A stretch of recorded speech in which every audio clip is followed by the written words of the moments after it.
സർക്കാരിന്റെ അതിദാരിദ്ര്യ നിർമ്മാർജ്ജന പ്രഖ്യാപനം PR സ്റ്റണ്ടാണെന്ന് AICC general secretary KC Venugopal MP. ഈ പ്രഖ്യാപനത്തിലൂടെ അരികുവൽക്കരിക്കപ്പെട്ട ഒരു ജനതയുടെ അവകാശങ്ങളെയാണ് സംസ്ഥാന സർക്കാർ നിഷേധിച്ചത്. തദ്ദേശ തെരഞ്ഞെടുപ്പിന് മുന്നിൽ കണ്ട് ജനങ്ങളുടെ കണ്ണിൽ പൊടിയിടാനുള്ള ശ്രമമാണ് സർക്കാരിന്റേത്. അതിദരിദ്രരും ദരിദ്രരുമൊന്നുമില്ലാത്ത കേരളം എല്ലാവർക്കും അഭിമാനം തന്നെയാണ്.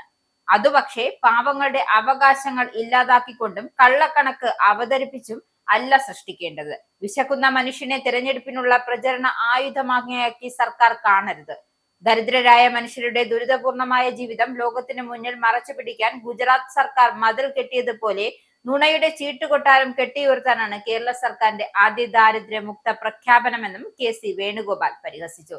അതിദരിദ്രരില്ലാത്ത കേരളം എന്ന സംസ്ഥാന സർക്കാരിന്റെ അവകാശവാദം ശുദ്ധ തട്ടിപ്പും കബളിപ്പിക്കലുമാണ്. സംസ്ഥാനത്തെ അതിദരിദ്രരായ 5.29 ലക്ഷം മഞ്ഞ കാർഡ് ഉടമകൾക്ക് കേന്ദ്ര സർക്കാർ അരിയും ഗോതമ്പും നൽകുമ്പോൾ എങ്ങനെയാണ് സർക്കാരിന്റെ കണക്കിൽ അതിദരിദ്രരുടെ എണ്ണം 64,006 കുറഞ്ഞതെന്നും വ്യക്തമാക്കണം.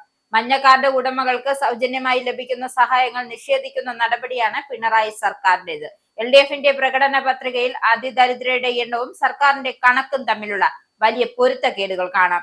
അതെങ്ങനെയാണ് ഇത്ര വലിയ മാറ്റം ഉണ്ടായതെന്നും സർക്കാർ വ്യക്തമാക്കണം. 2011 സെൻസസ് പ്രകാരം 1.16 ലക്ഷം ആദിവാസി കുടുംബങ്ങളിലായി 4.85 ലക്ഷം ആദിവാസികൾ കേരളത്തിലുണ്ട്.